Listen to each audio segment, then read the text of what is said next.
The Brute, an indignant tale by Joseph Conrad. This book is 26 pages long.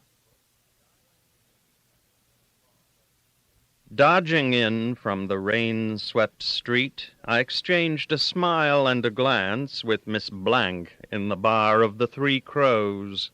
This exchange was effected with extreme propriety. It is a shock to think that if still alive, Miss Blank must be something over 60 now. How time passes. Noticing my gaze directed inquiringly at the partition of glass and varnished wood, Miss Blank was good enough to say encouragingly, "Only Mr. Jerriman and Mr. Stoner in the parlor with another gentleman I've never seen before." I moved towards the parlor door.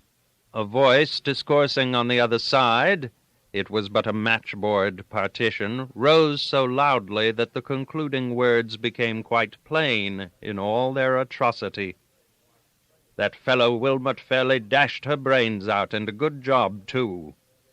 This inhuman sentiment, since there was nothing profane or improper in it, failed to do as much as to check the slight yawn Miss Blank was achieving behind her hand, and she remained gazing fixedly at the window panes, which streamed with rain. As I opened the parlor door, the same voice went on in the same cruel strain. "I was glad when I heard she got the knock from somebody at last. Sorry enough for poor Wilmot, though. That man and I used to be chums at one time. Of course, that was the end of him. A clear case, if there ever was one. No way out of it, none at all." The voice belonged to the gentleman Miss Blank had never seen before. He straddled his long legs on the hearth-rug. Jerriman, leaning forward, held his pocket handkerchief spread out before the grate. He looked back dismally over his shoulder, and as I slipped behind one of the little wooden tables, I nodded to him. On the other side of the fire, imposingly calm and large, sat Mr. Stoner, jammed tight into a capacious Windsor armchair. There was nothing small about him but his short white side-whiskers. Yards and yards of extra superfine blue cloth, made up into an overcoat, reposed on a chair by his side, and he must just have brought some liner from sea, because another chair was smothered under his black waterproof, ample as a pall, and made of threefold oiled skin, double-stitched throughout. A man's handbag of the usual size looked like a child's toy on the floor near his feet. I did not nod to him. He was too big to be nodded to in that parlor.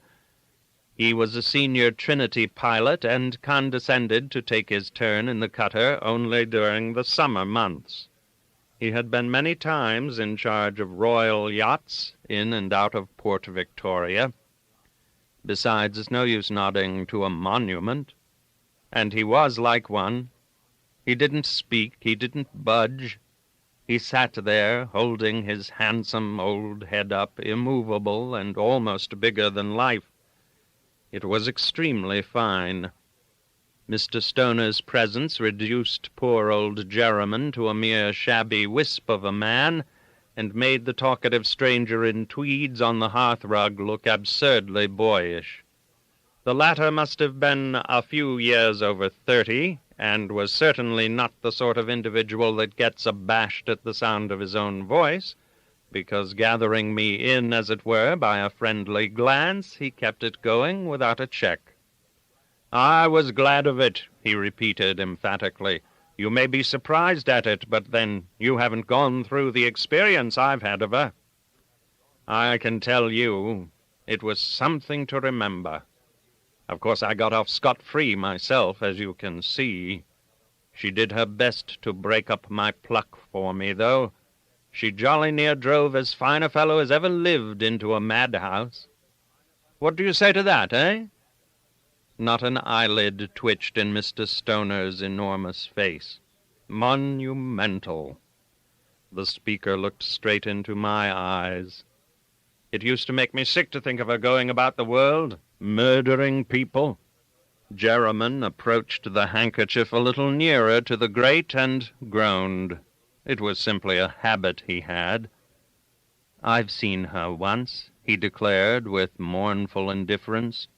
"She had a house." The stranger in tweeds turned to stare down at him, surprised. "She had 3 houses," he corrected authoritatively. But Jerriman was not to be contradicted. "She had a house, I say," he repeated with dismal obstinacy. "A great big ugly white thing. You could see it from miles away, sticking up." "So you could," assented the other readily. "It was old Colchester's notion, though he was always threatening to give her up. He couldn't stand her racket any more, he declared. It was too much of a good thing for him. He would wash his hands of her if he never got hold of another, and so on. I dare say he would have chucked her, only, it may surprise you, his missus wouldn't hear of it. Funny, eh? But with women you never know how they will take a thing." And Mrs. Colchester, with her moustaches and big eyebrows, set up for being as strong-minded as they make them. She used to walk about in a brown silk dress with a great gold cable flopping about her bosom. You should have heard her snapping out, "Rubbish!" or "Stuff and nonsense!" I dare say she knew when she was well off. They had no children, and had never set up a home anywhere. When in England she just made shift to hang out anyhow in some cheap hotel or boarding house. I dare say she liked to get back to the comforts she was used to. She knew very well she couldn't gain by any change. And moreover, Colchester, though a first-rate man, was not what you may call in his first youth, and perhaps she may have thought that he wouldn't be able to get a hold of another, as he used to say, so easily. Anyhow, for one reason or another, it was rubbish and stuff and nonsense for the good lady. I overheard once young Mr. Apps himself say to her confidentially, "I assure you, Mrs. Colchester, I'm beginning to feel quite unhappy about the name she's getting for herself." "Oh, ho, ho," says she, with her deep little hoarse laugh, "if one took notice of all the silly talk." And she showed Apps all her ugly false teeth at once. "It would take more than that to make me lose my confidence in her, I assure you," says she. At this point, without any change of facial expression, Mr. Stoner emitted a short, sardonic laugh. It was very impressive, but I didn't see the fun. I looked from one to another. The stranger on the hearthrug had an ugly smile. And Mr. Apps shook both Mrs. Colchester's hands, he was so pleased to hear a good word said for their favourite. All these Appses, young and old, you know, were perfectly infatuated with that abominable, dangerous— "I beg your pardon," I interrupted, for he seemed to be addressing himself exclusively to me, "but who on earth are you talking about?" "I am talking of the Apps family," he answered courteously. I nearly let out a damn at this, but just then the respected Miss Blank put her head in, and she said that the cab was at the door if Mr. Stoner wanted to catch the 11:3 up. At once the senior pilot arose in his mighty bulk and began to struggle into his coat with awe-inspiring upheavals. The stranger and I hurried impulsively to his assistance, and directly we laid our hands on him he became perfectly quiescent. We had to raise our arms very high, and to make efforts. It was like caparissoning a docile elephant. With a "thanks, gentlemen," he dived under and squeezed himself through the door in a great hurry. We smiled at each other in a friendly way. "I wonder how he manages to hoist himself up a ship's side ladder," said the man in tweeds. And poor Jerriman, who was a mere North Sea pilot without official status or recognition of any sort, pilot only by courtesy, groaned. He makes 800 a year. "Are you a sailor?" I asked the stranger, who had gone back to his position on the rug. "I used to be, till a couple of years ago, when I got married," answered this communicative individual. "I even went to sea first in that very ship we were speaking of when you came in." "What ship?" I asked, puzzled. "I never heard you mention a ship." "I've just told you her name, my dear sir," he replied. "The Apps family. Surely you've heard of the great firm of Apps and Sons, shipowners. They had a pretty big fleet. There was the Lucy Apps and the Harold Apps and Anne, John, Malcolm, Clara, Juliet, and so on. No end of Appses. Every brother, sister, aunt, cousin, wife, and grandmother, too, for all I know, of the firm had a ship named after them. Good, solid, old-fashioned craft they were, too, built to carry and to last.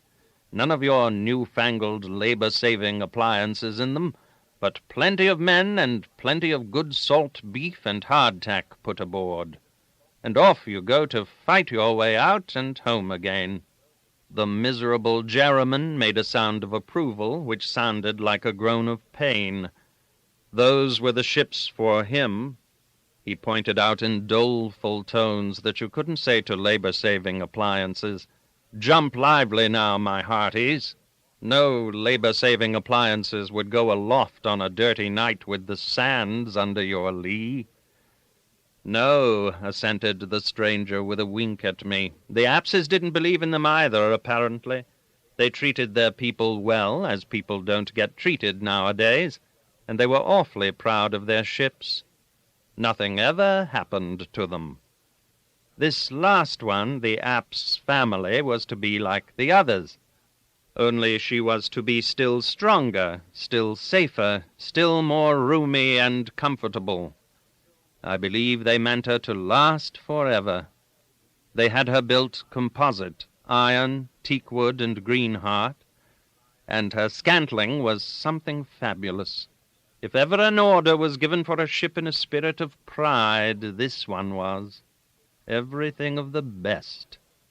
The Commodore captain of the employ was to command her, and they planned the accommodation for him like a house on shore under a big tall poop that went nearly to the mainmast.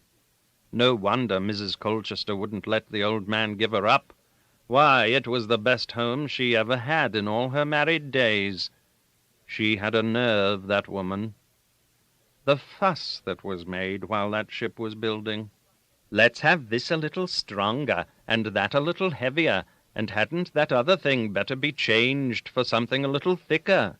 The builders entered into the spirit of the game, and there she was, growing into the clumsiest, heaviest ship of her size, right before all their eyes, without anybody becoming aware of it somehow.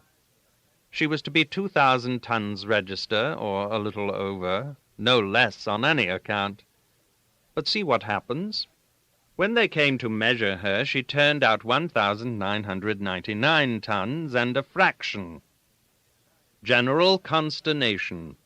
And they say old Mr. Apps was so annoyed when they told him that he took to his bed and died. The old gentleman had retired from the firm 25 years before, and was 96 years old, if a day, so his death wasn't perhaps so surprising. Still, Mr. Lucian Apps was convinced that his father would have lived to 100, so we may put him at the head of the list. Next comes the poor devil of a shipwright that brute caught and squashed as she went off the ways. They called it the launch of a ship, but I've heard people say from the wailing and yelling and scrambling out of the way it was more like letting a devil loose upon the river. She snapped all her checks like pack-thread and went for the tugs in attendance like a fury. Before anybody could see what she was up to, she sent one of them to the bottom and laid up another for 3 months' repairs. One of her cables parted, and then, suddenly, you couldn't tell why, she let herself be brought up with the other as quiet as a lamb. That's how she was. You could never be sure what she would be up to next. There are ships difficult to handle, but generally you can depend on them behaving rationally. With that ship, whatever you did with her, you never knew how it would end. She was a wicked beast. Or perhaps she was only just insane. He uttered this supposition in so earnest a tone that I could not refrain from smiling. He left off biting his lower lip to apostrophize me. Eh? Why not? Why couldn't there be something in her build, in her lines, corresponding to... What's madness? Only something a tiny bit wrong in the make of your brain. Why shouldn't there be a mad ship? I mean, mad in a ship-like way, so that under no circumstances could you be sure she would do what any other sensible ship would naturally do for you. There are ships that steer wildly, and ships that can't be quite trusted always to stay. Others want careful watching when running in a gale, and again there may be a ship that will make heavy weather of it in every little blow. But then you expect her to be always so. You take it as part of her character as a ship, just as you take account of a man's peculiarities of temper when you deal with him. But with her, you couldn't. She was unaccountable. If she wasn't mad, then she was the most evil-minded, underhand, savage brute that ever went afloat. I've seen her run in a heavy gale beautifully for 2 days, and on the third broach to twice in the same afternoon. The first time she flung the helmsman clean over the wheel, but as she didn't quite manage to kill him, she had another try about 3 hours afterwards. She swamped herself fore and aft, burst all the canvas we had set, scared all hands into a panic, and even frightened Mrs. Colchester down there in those beautiful stern cabins that she was so proud of. When we mustered the crew, there was one man missing. Swept overboard, of course, without being either seen or heard, poor devil. And I only wonder more of us didn't go. Always something like that, always. I heard an old mate tell Captain Colchester once that it had come to this with him, that he was afraid to open his mouth to give any sort of order. She was as much of a terror in harbor as at sea. You could never be certain what would hold her. On the slightest provocation she would start snapping ropes, cables, wire hawsers, like carrots. She was heavy, clumsy, unhandy, but that does not quite explain that power for mischief she had. You know, somehow, when I think of her, I can't help remembering what we hear of incurable lunatics breaking loose now and then. He looked at me inquisitively, but of course I couldn't admit that a ship could be mad. In the ports where she was known, he went on, they dreaded the sight of her.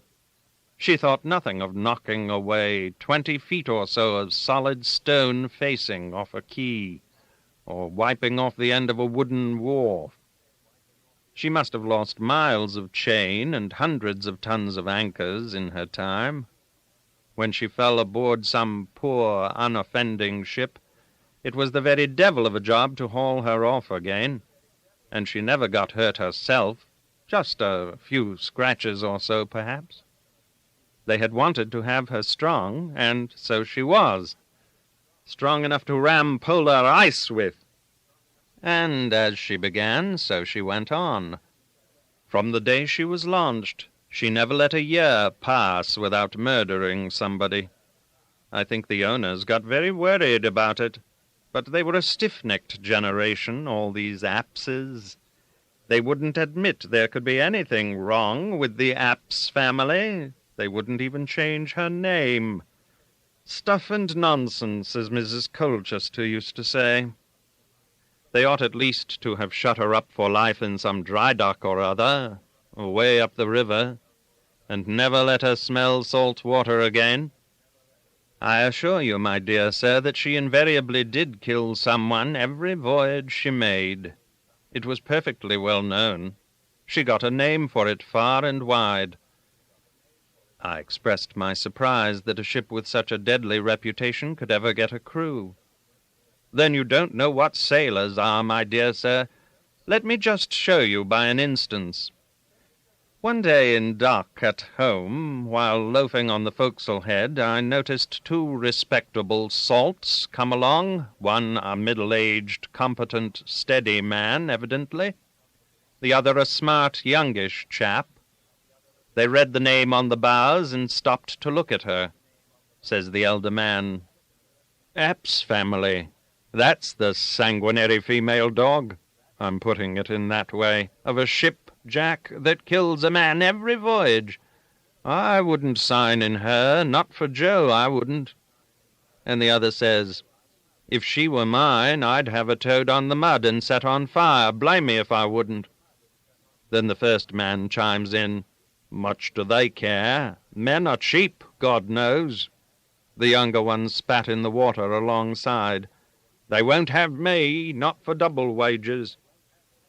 They hung about for some time, and then walked up the dock. Half an hour later I saw them both on our deck, looking about for the mate, and apparently very anxious to be taken on. And they were. "How do you account for this?" I asked. "What would you say?" he retorted. "Recklessness. The vanity of boasting in the evening to all their chums, 'We've just shipped in that there Apps family, blower. She ain't going to scare us.'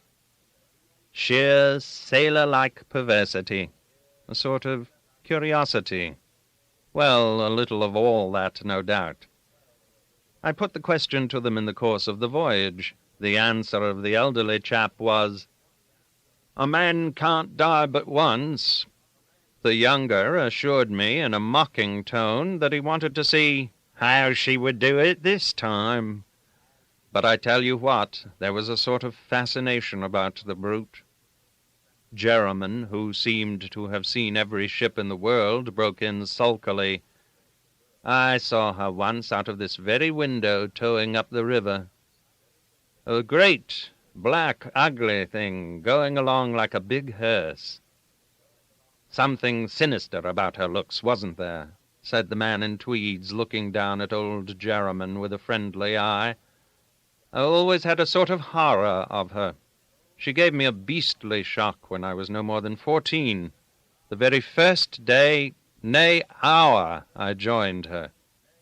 Father came up to see me off, and was to go down to Gravesend with us. I was his second boy to go to sea. My big brother was already an officer then. We got on board about 11 in the morning, and found the ship ready to drop out of the basin, stern first.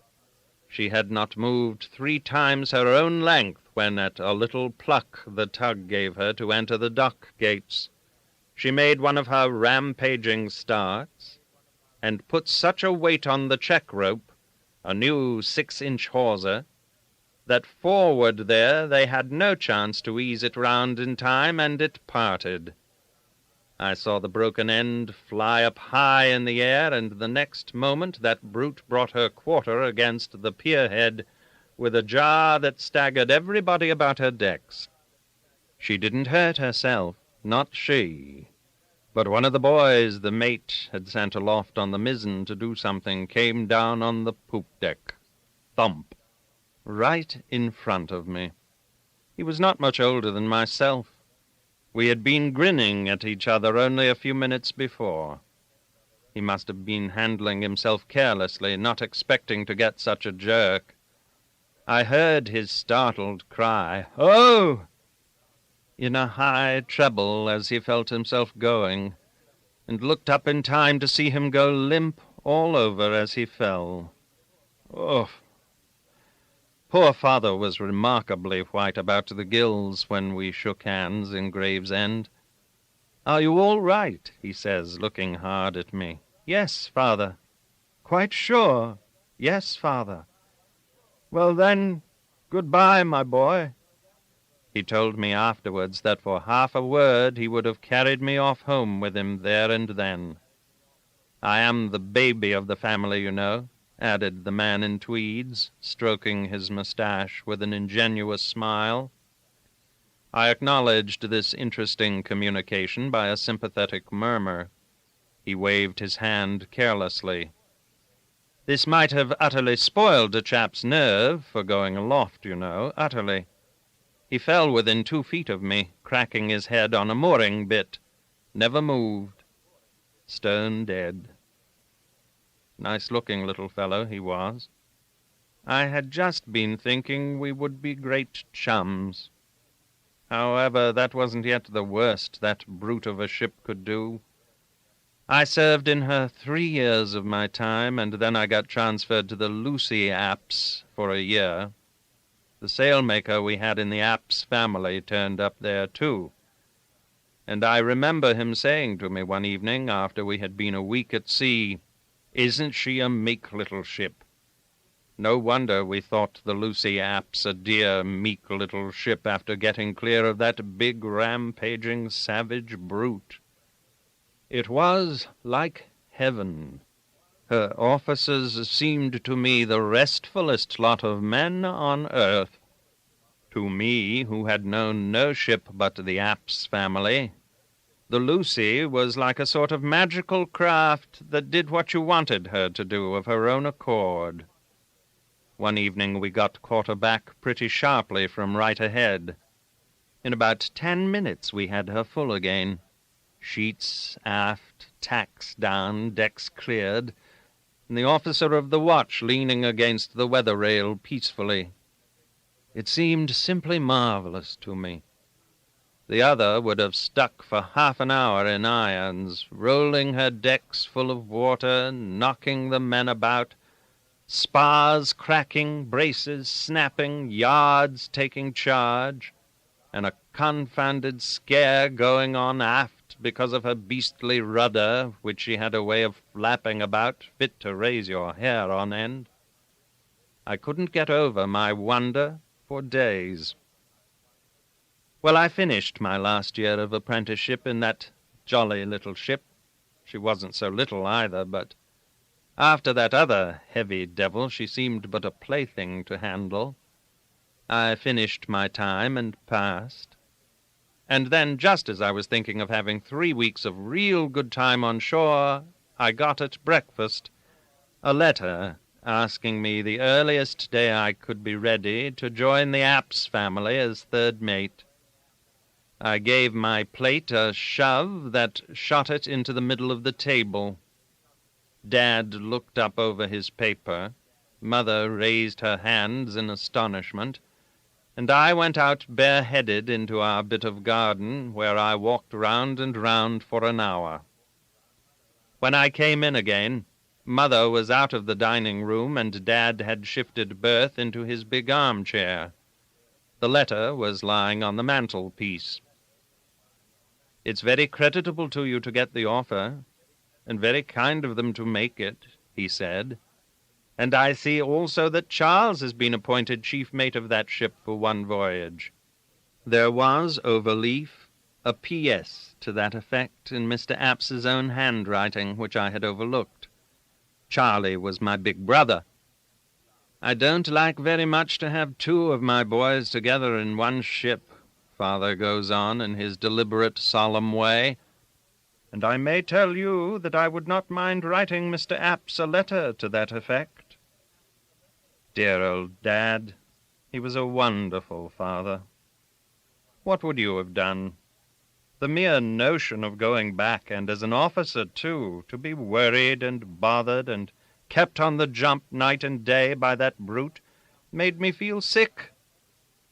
But she wasn't a ship you could afford to fight shy of.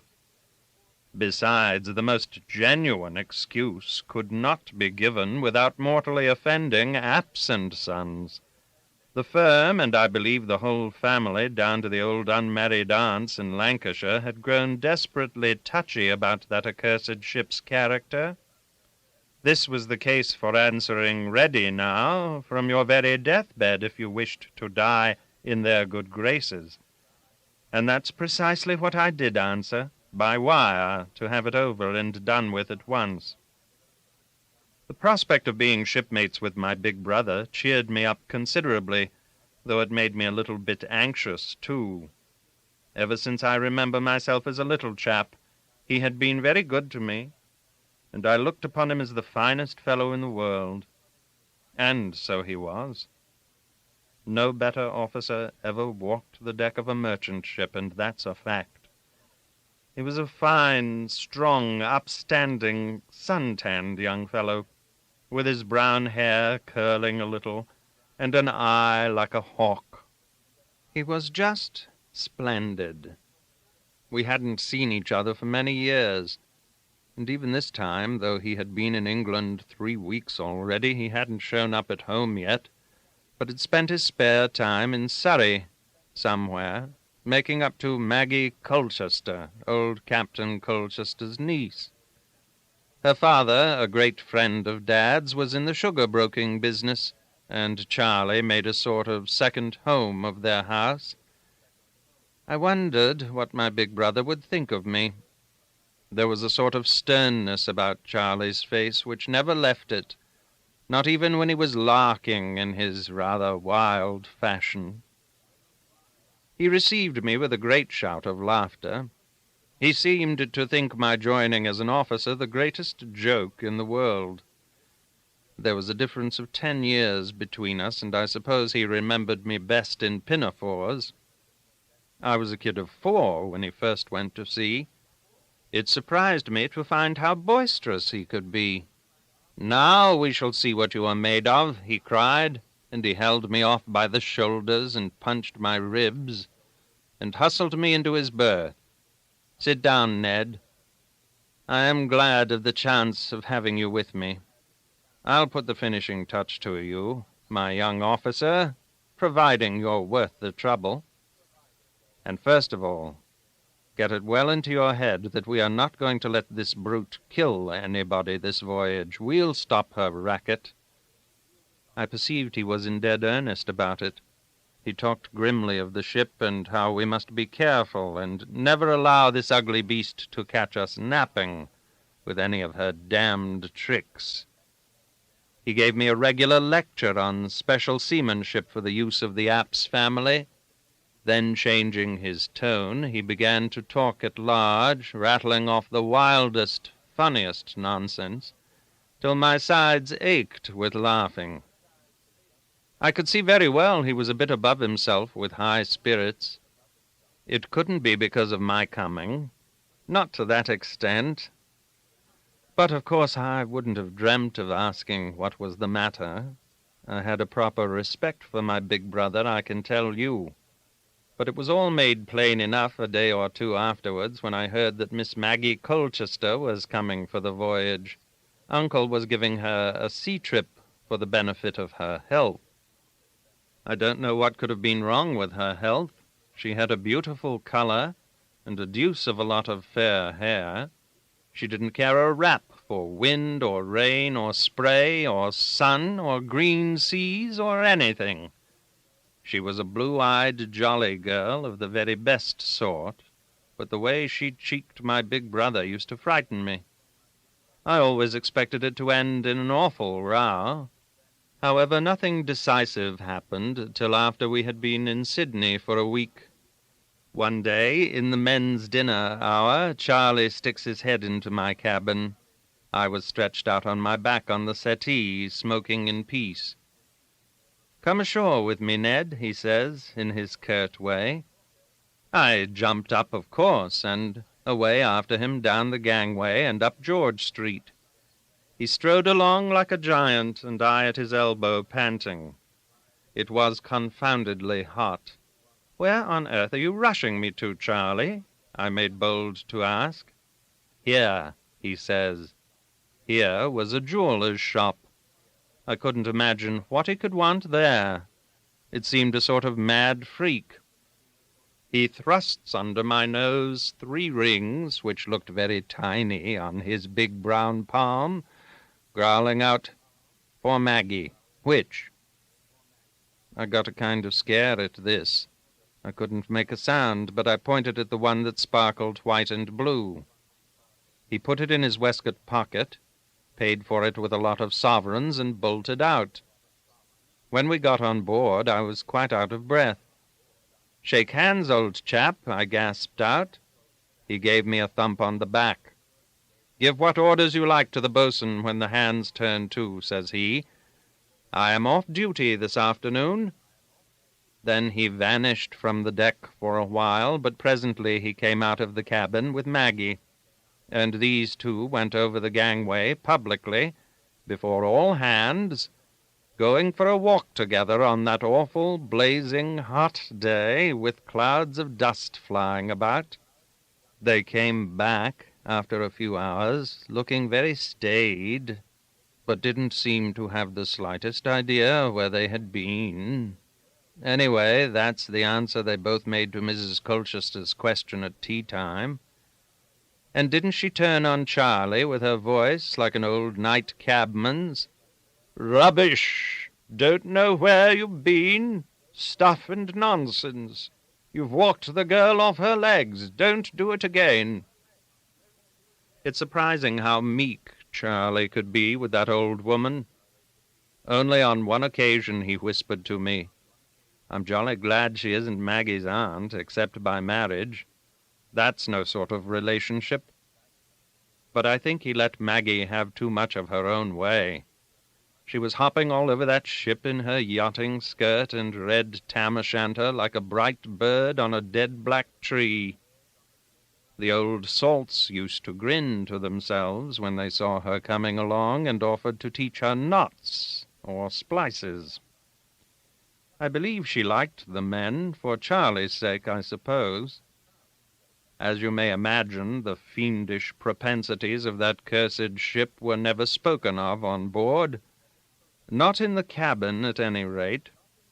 Only once on the homeward passage, Charlie said incautiously something about bringing all her crew home this time.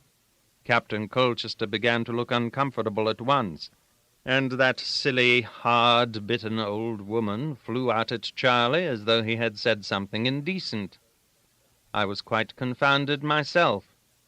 As to Maggie, she sat completely mystified, opening her blue eyes very wide. Of course, before she was a day older, she wormed it all out of me. She was a very difficult person to lie to. "How awful," she said, quite solemn. "So many poor fellows. I am glad the voyage is nearly over. I won't have a moment's peace about Charlie now." I assured her Charlie was all right. It took more than a ship knew to get over a seaman like Charlie, and she agreed with me.